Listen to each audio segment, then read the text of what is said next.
What's up? What's up? What's up, y'all?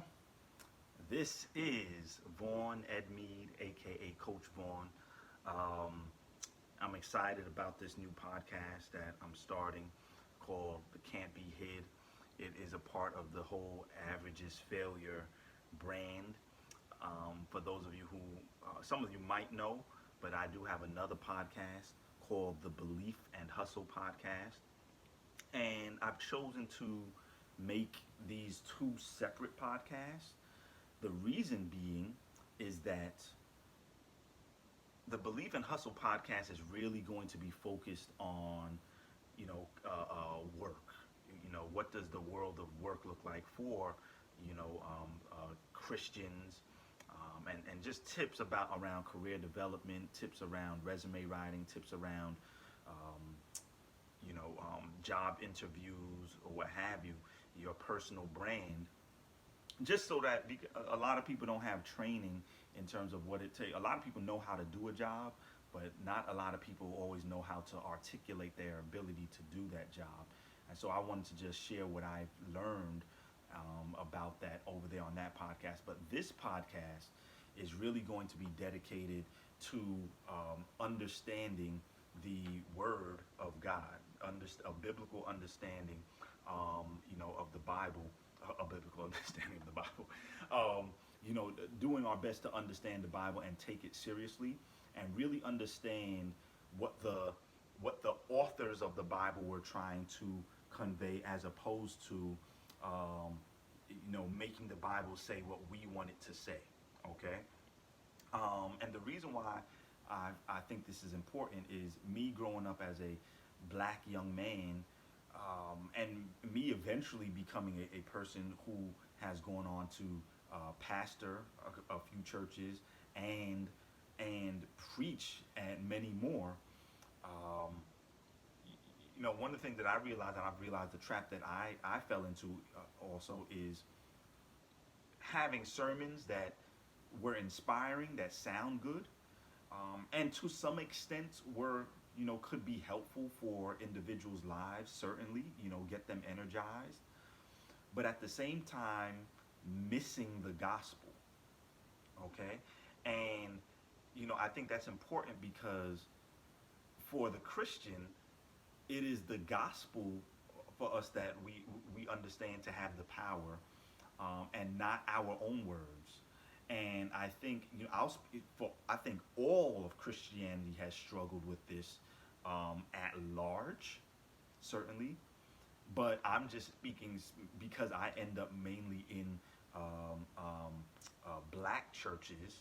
I kind of want to speak to that community, in hopes, actually, that as we, continue to develop and increase biblical literacy in the black community. And I'm not saying that I know everything. Matter of fact, I would dare to say that there are many black Christians and Christians in general that know way more than me.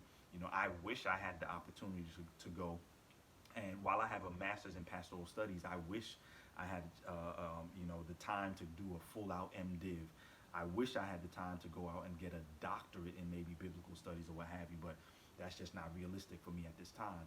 But what I do know, I do want to share, in hopes that this will eventually lead to not just the black Christian community developing, but that it would also, be a step towards black Christians and white Christians and Christians of, different other skin colors, and ethnicities and cultural backgrounds, doing more interacting and engaging, because I think that that's a serious part of Christianity that is missing.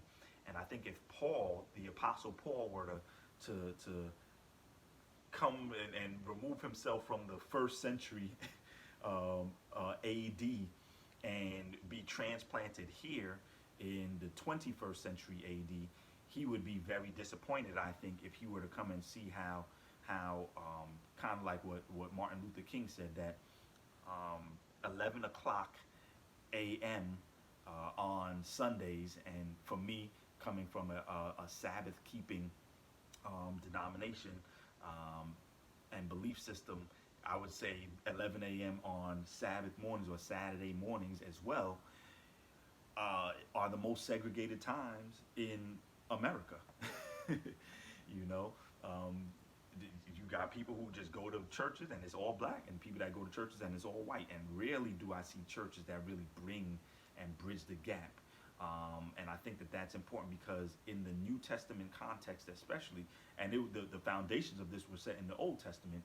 Um, there's a challenge to those who believe in the biblical God to engage and interact with the neighbor that is unlike themselves. There's a challenge for the Jew to connect with the Samaritan and the Gentile. There's a challenge for the Jew to allow the Egyptian, or let me say the Israelite, to allow the Egyptian into its ranks, and to treat the Egyptian as a neighbor, as a brother, and not to conduct themselves like the other nations. And yet, when we look out, at least I'm speaking from a United States context, but I think you can see this in most of Western culture and most of the world. But you know, we have been unable to find that oneness and that unity amongst believers, and yet we expect the world to figure out how to become one, when we in the church, who we feel like we have been called to operate as one, have not figured that out yet. And I have a whole talk that I'm going to give about that on one of these episodes. I had given it on the Belief and Hustle podcast as well, but I'm going to bring it over here for those who may never have heard it. So that being said, I did want to talk a little bit about my own personal journey with Christianity, and in hopes that that too might help somebody. And that'll be our introductory episode for the Can't Be Hid podcast, okay? And I do hope that you all find value and helpful content from this, all right? So, my journey in Christianity, I grew up in the church, okay? My parents both were Christians, and both grew up themselves in the Seventh-day Adventist Christian faith, and which is the faith or the denomination that I was born into. Now that I'm older, I would, and by no means, I don't have a problem calling myself Seventh-day Adventist. At the same time, I don't think that being Seventh-day Adventist is a requirement for my salvation. But I'm not ashamed to be a Seventh-day Adventist. I think that we all should take pride in whatever it is that we are, and I think God has called for us to do work through whatever our denomination or cultural upbringing is. And so I think whether you're Baptist, whether you're Pentecostal, whether or you are a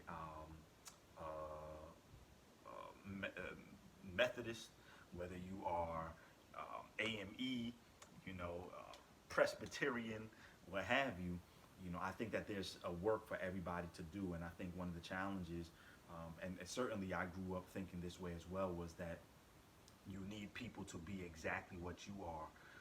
And I think that that's one of the reasons why Christianity has become a difficult thing to juggle for many people, because people associate Christianity with the denomination that they belong to.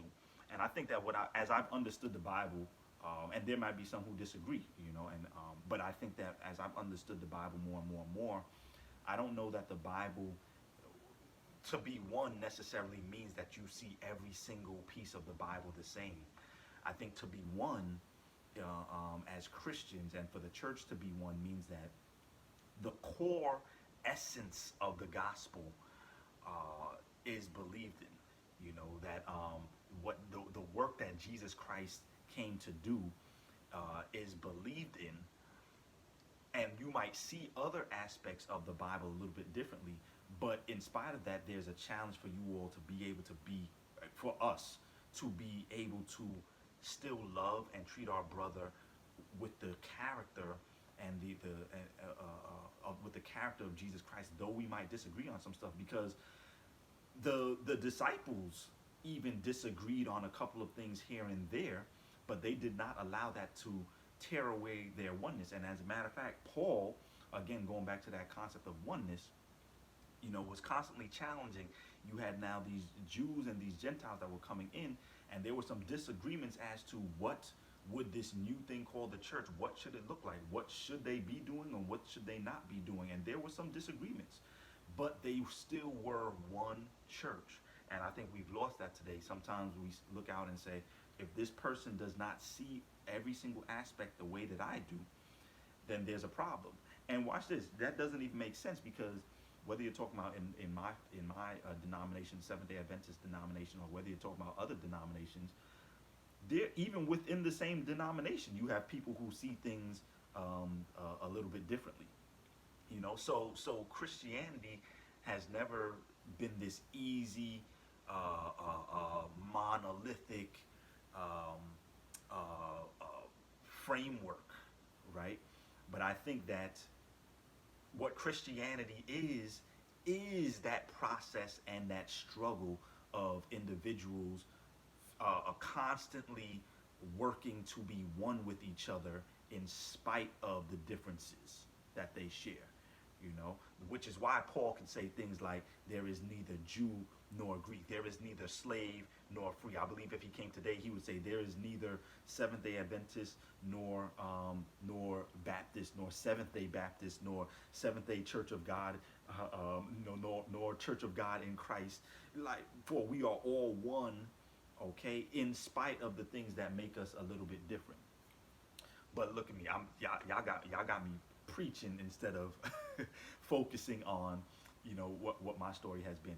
But that's been a crucial part of my story. So like I said, I grew up in the faith, but I would not necessarily say that I really understood and had come to an understanding of really what this thing called the Bible was trying to say. Okay, but I did know a little bit about the stories because of things like just going to church, being in what we call Sabbath school, or some of you may have grown up in what you call Sunday school. Okay, so just learning about the little kiddie versions of the biblical stories and stuff like that. But I would not say that my life was distinctly dedicated to Jesus Christ. I can remember a couple of debates that I got into with friends of mine, and like once I got to high school about what churches we went to, what we believed, and stuff like that. And I would say that was probably the most. And I couldn't even really talk intelligently about what I believed at that point in time, right? I just was talking from experience, but not out of the biblical text, okay? But interestingly enough, track and field was a big thing for me in high school, because I was part of one of the a historic, I would say, track and field team over at Unidale High School. Shout out to Unidale and all my Unidale Knights. Shout out to everybody that ran in Nassau County's, schools, even some of our rivals, man. Great friends with some of y'all to this day. But one of the things that would happen was, before a big race or what have you, the guys would have me pray, because they knew that I was going to church on a regular basis, and church itself had what played a big space in my life. And for me, that was Christianity. Church, just going to church, was Christianity. And I'm glad, for my church upbringing and my church experiences. They have been valuable, and I think they set the foundation, for what God was going to do in my life thereafter. But I think that it would be dangerous for me to equate my going to churchness with true dedication to this thing to this man gospel, to this man Jesus Christ and his gospel. Okay. But interestingly enough, going back to the debates, one of the individuals that I used to kind of debate back and forth with was this a friend of mine who I don't talk to as much to this day, but she's certainly been a great friend ever since junior high school, and her name was Janelle Wong. And Janelle, we used to have debates. It used to be her, another friend named Monique Chase. I just remember those days. And not those debates, but those experiences would come back to be very important when I went to college. So now take a look at this, right? when I went to, well, let me say this first. In high school, I had gone to a concert once because I was a musician. My family's a family of musicians. We played in the church or what have you. And so there was a concert that was going on not too far from where I live by a college or a university named Stony Brook University. Shout out to all my Stony Brook University Seawolf family. But they had a great gospel choir, okay? And it's interesting, for a public school, they had an amazing gospel choir. And what happened is they were doing that concert, and I was just in love with it. Like, it was rare that I ever had been around music that was just that great. All the concerts and stuff like that I had gone to all my life, when I stepped into that, I thought that I was at like a for real million album selling platinum, multi-platinum gospel artist. That's what it felt like. But I didn't think much of that experience at that point. And so, the next year, that was my senior year in high school. The next year I went on to college, and, I was just living a regular college kid life, I was, whatever parties were going on, that's what I was interested in. I was interested in hanging out. I had the freedom that I want, that college kids love and all that kind of stuff. And I was just being a regular college kid. Wasn't bad, but certainly wasn't doing or living my life, with any type of thought of how does the Jesus Christ want me to live my life, okay? And it's so funny because after one of those kind of like me just having one of my normal college days, my same friend that I mentioned before, Janelle Wong, she happened to go to the same university that I did. And we had a couple of the same friends there that we had met through a summer program that we had been a part of. And so she had actually joined the Stony Brook University Gospel Choir. I had completely forgotten about it. And she was like, "Hey, Vaughn, why don't you come out to gospel choir practice tonight?" And I was like, "Yeah, you know what? I ain't doing nothing. I'll come check them out just because I remember them being a good choir." So I went there that night. And that was the night that I would say that I truly gave my life to Christ. I had been baptized, what have you, when I was 12 years old. But I would say that was the day that I truly gave and dedicated my life to Christ. And that was half my life ago. That was when I was 18. I'm 36 now, right? And it certainly has not been a perfect journey or a perfect walk. But I can say that even in my imperfections, that my goal at the center, at the foundation of my life has always been, or the trajectory my life has been headed in has been one that's been dedicated to Jesus Christ. And so, something about being in that room, there were no adults. There was only college kids in that room who had formulated this gospel choir, this great group of singers and musicians. And I just saw a passion for Jesus Christ that I just had not seen amongst people my age. I couldn't recall ever seeing a dedication to Jesus Christ like what I had seen there that night. And something about that did something for me. And I met some of the people who have been my lifelong friends in those moments. And eventually I would go on to help lead that choir, in later years of my college career. But we would have Bible studies. It would be, first of all, in choir practice, it would be like 80 of us in choir practice, all just worshiping, singing. Like, choir practice was like its own gospel concert, night in and night out. Then on top of that, you had so many different people from so many different Christian denominations who were just passionate about this thing called the Bible, who we would have one dorm room, and we would say, "Hey, we all gathering at such and such a dorm room." There'd be 30 something of us in one dorm room, just having Bible study and stuff like that together, man. And so, that set the foundation for the rest of my life. Eventually I would go on, to start singing groups and stuff like that, all just in hopes of trying to get, the gospel out there. And then eventually, I started preaching. I started not doing as much musicianship, but then started preaching the gospel more. And so probably since around 2011, 2012, preaching the gospel has kind of been like the main thing that I've done more than even playing drums, which I do miss dearly, and I do get to play here and there, but that has kind of been my journey.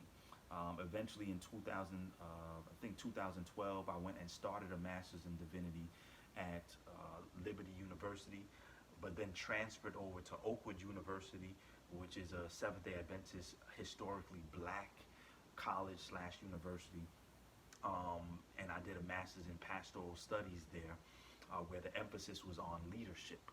Okay, and both of those schools were important in my journey. Liberty, I would say, really started setting that foundation of what of taking an academic look, so to speak, at the Bible, really diving deeper into understanding what the biblical authors were trying to say, and not so much just my own what I thought were dope allegories and metaphors that I could take from the Bible and inspire people with. But really understanding what the Bible was trying to say on its own terms. And so Liberty was very important for me, because I thought that I knew a lot, and it wasn't until I went to Liberty that I saw how little I did know. But then when I transferred over to Oakwood, that was important for me as well, because this was the first time that I grew up in a black school district out in New York, but to be around black Christians day in and day out, and just to see the greatness that Oakwood University has been and continues to be, just black excellence through and through, was just important, I think, for me to see. And so after that, a couple of years after 2015, I graduated with my master's in pastoral studies, and eventually was asked by a pastor, a Seventh-day Adventist pastor, to help him with two churches that he had in Virginia, which I helped out as kind of like a lay pastor for a couple of years there. During that time, also got asked to help out as a youth pastor for a church in Richmond, Virginia, that I did for a couple of years as well. So in total, I got to, specifically pastor at churches for roughly about 4 years or so, a little over 4 years. And that doesn't include all the countless other churches that I've had the privilege to preach at and to speak at to people of all ages. So I know that was kind of maybe a long journey, but yeah, like, I think that it's important for you all to kind of hear where my passion stems from. And my one of the reasons why I'm doing this is because I just feel like when I look out there into the world, right? When I look at some of the areas that failed in my life, I do feel that was actually back in 2011. That was one of the things that actually caused me to start preaching. I think my first sermon was really, I had done a sermon in college. It was, I don't even know what I said. It was probably terrible. But 2011 was when I started preaching for real, because I wanted people to know more about God. And there were some things that I feel like I had missed that could have been really helpful in my life had I just been more intentional about being in my word and studying and what have you. So from there, why am I doing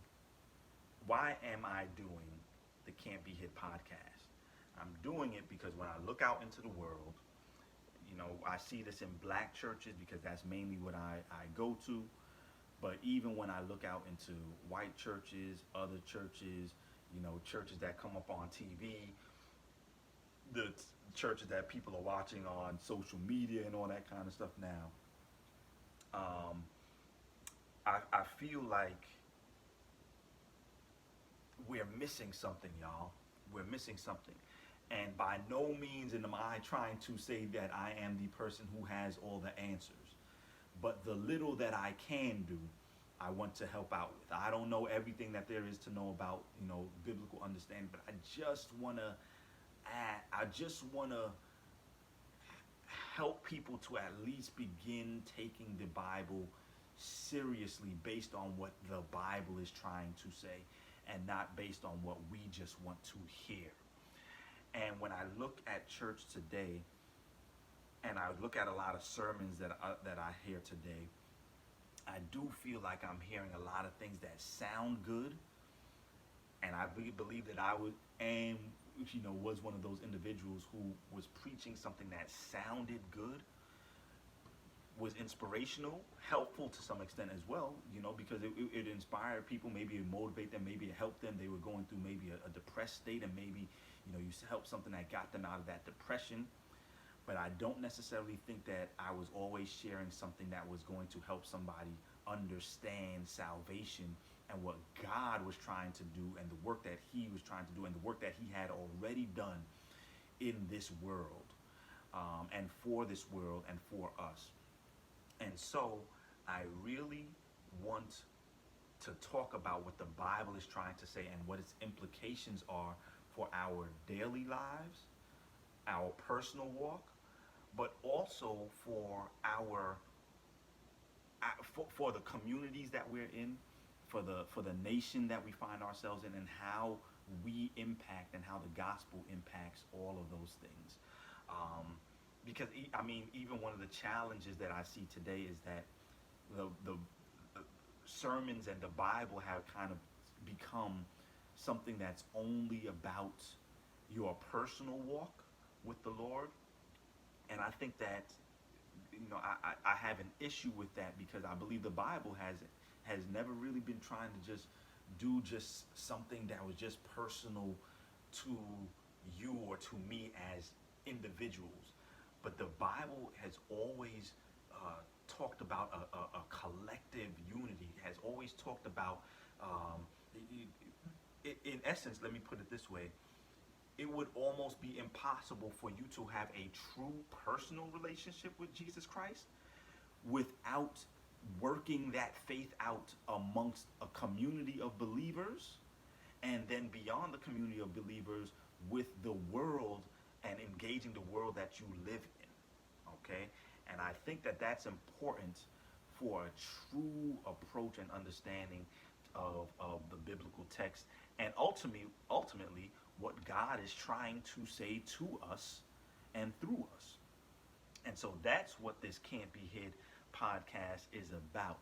And where I got the name from is, if you go to the New Testament, into the Gospels, there's a point where Jesus is talking about, that he said, a city on a hill cannot be hid. Neither do men light a lamp and hide it under a bushel. And so ultimately what he was saying is that the gospel is something to be uncovered, to be seen, and should be seen by all fairly easily when it's not being hid. And I do feel like to some extent the gospel has been hid. And so it is, this podcast is simply making an attempt to uncover the richness and the gems and the jewels that the biblical text has for us. And I just hope that it'll be helpful to some of you who might be watching or listening in, whether through podcasts, whether through YouTube, or wherever it might be. I hope that you find it helpful. So with that being said, I'm going to wrap this up. Thank you all for joining me. Thank you all for listening. Hopefully I didn't bore you all to death. As always, average is failure. All right? Don't cheat yourself. And especially don't cheat yourself by not taking a listen to what the Bible is actually trying to say to you. All right? So that being said, man, God bless you all. And I'll see you on episode 2. Peace out.